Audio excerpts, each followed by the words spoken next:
Hello అండి, welcome to deep real estate. ఈ వీడియోలో ఇప్పుడు మీరు చూస్తున్న వీడియో వచ్చేసి ఇది శంకర్పల్లి ట్రయాంగిల్లో ఉన్న ఉడా లేఅవుట్స్ అండి. ఉడా లేఅవుట్స్, జీపీ లేఅవుట్స్ ఉన్నాయి. సో శంకర్పల్లి ట్రయాంగిల్లో మీకు లేఅవుట్స్ ఎలా ఉన్నాయి, రోడ్స్ ఎలా ఉన్నాయి చూడండి. తర్వాత ఈ హుడా లేఅవుట్స్కి ఈ జీపీ లేఅవుట్స్కి తేడా ఏంటి, ఇదొకటి నెంబర్ ఆఫ్ బయర్స్కి, మన మిడిల్ క్లాస్ బయర్స్కి తెలియదు.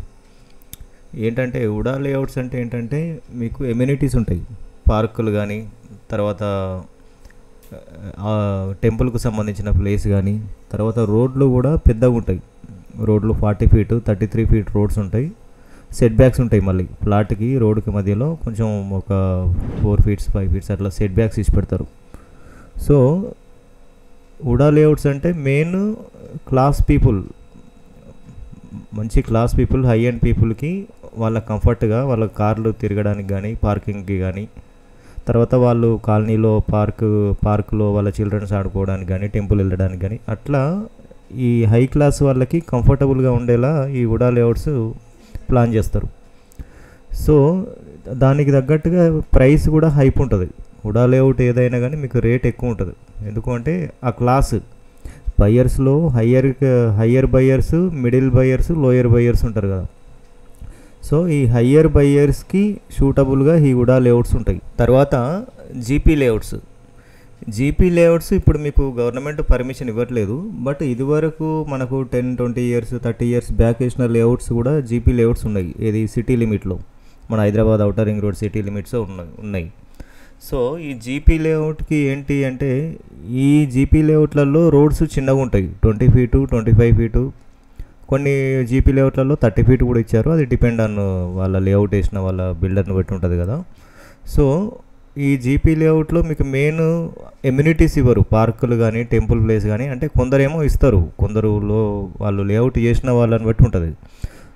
మ్యాక్సిమం ఒక 80-90% వరకు ఇవ్వరు. వాళ్ళు నార్మల్ రోడ్స్ ఇచ్చేస్తారు, కంప్లీట్ ప్లాట్లు చేసి అమ్మేస్తారు. సో ఈ జీపీ లేఅవుట్కి, హుడా లేఅవుట్కి ప్రైస్ కూడా చాలా వేరియేషన్ ఉంటుంది. సో ఇప్పుడు మనకు ఉడా లేఅవుట్లో ఒక 50,000 గజం ఉంది అనుకుందాం, ఒకే లొకేషన్లో పక్కపక్కనే లేఅవుట్లు ఉన్నాయి అనుకుందాం. జీపీ లేఅవుట్లో ఏమవుతుంది, అదొక 30,000, 25,000, 40,000 డిపెండ్ ఆన్, అంటే దానికి దీనికి మీకు ఒక 20-30% ప్రైస్ వేరియేషన్ వస్తుంది. సో మిడిల్ క్లాస్ బయ్యరు, ఈ లో క్లాస్ బయ్యర్ ఏం చేస్తారంటే ఆయనకు ఎంత తక్కువైతే అంత బెటర్ అన్న ఫీలింగ్లో ఉంటారు. అది కామనే కదా, ఎవరైనా డబ్బులు చూసుకుంటారు కదా ప్లాట్ కొనే ముందు. సో మీరు లో క్లాస్ బయ్యర్ అయితే, మిడిల్ క్లాస్ బయ్యర్ అయితే మీరు జీపీ లేఅవుట్లో కూడా ప్లాట్ తీసుకోవచ్చు, అది మీకు డాక్యుమెంటేషన్ కరెక్ట్గా ఉంటే. లేదు మీరు సిటీ లిమిట్లో రీసేల్ ప్లాట్ కొనట్లేదు, మీరు ఎక్కడో వెళ్ళి మీరు వెంచర్లో ప్లాట్ కొంటున్నారు, సో మీరు డిటీసీపీకి ప్రిఫర్ చేయాలి. డిటీసీపీలో పెద్ద రోడ్స్ ఉంటాయి, ఎమ్యూనిటీస్ ల్యాండ్ ఉంటుంది. సో డిటీసీపీ లేఅవుట్స్కి ప్రిఫర్ చేయాలి. కొంచెం టౌన్లో అనుకొని జీపీ లేఅవుట్లు కూడా వేస్తూ ఉంటారు. జీపీ లేఅవుట్ అంటే పంచాయతీ లేఅవుట్. సో అది లోకల్ మార్కెట్, అక్కడ టౌన్లో మీకు ప్రైస్ అయిపోయే ఛాన్స్ ఉంటే, అక్కడ మీకు ఛానల్ కరెక్ట్ ఉంటే, ఆ వేసిన వాళ్ళు, ఆ జీపీ లేఅవుట్ డెవలప్ చేసే వాళ్ళు కరెక్ట్ ఉంటే మీరు అట్లా కూడా తీసుకోవచ్చు. డిపెండ్ ఆన్ మార్కెట్, మీకు మార్కెట్ హైప్ అయ్యే అవకాశం ఉన్నదంటే మీరు ఎక్కడైనా ప్లాట్ తీసుకోవచ్చు, టౌన్లో కానీ, సిటీ లిమిట్లో కానీ.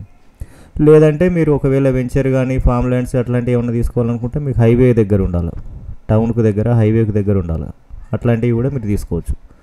సో ఇంకోటి ఏంటంటే హుడా లేఅవుట్కి, జీపీ లేఅవుట్కి వేరియేషను, ఈ పంచాయతీ లేఅవుట్ జీపీ లేఅవుట్లో ప్లాట్ తీసుకుంటే దీన్ని మనం మళ్ళీ రెగ్యులరైజ్ చేసుకోవాలి, LRS అంటారు, లేఅవుట్ రెగ్యులరైజేషన్ స్కీమ్. సో అప్పుడు మనం గవర్నమెంట్కు కొంచెం డబ్బులు కట్టాల్సి వస్తుంది, ఓ 10% ఎంతో ఒక డబ్బులు కట్టి మళ్ళీ మనం LRS తీసుకొని తర్వాత మనం హౌస్ కన్స్ట్రక్షన్ చేసుకోవడానికి పర్మిషన్ ఇస్తుంది గవర్నమెంట్. హుడా లేఅవుట్లో ఏంటి, ఈ LRS పర్మిషన్ అనేది అవసరం ఉండదు, డైరెక్ట్గా హౌస్ పర్మిషన్ తీసుకొని డైరెక్ట్గా కన్స్ట్రక్షన్ చేసుకోవచ్చు హుడా లేఅవుట్లో అయితే. సో అది రెండింటి మధ్యన వేరియేషన్ ఉంటుంది. Thank you for watching.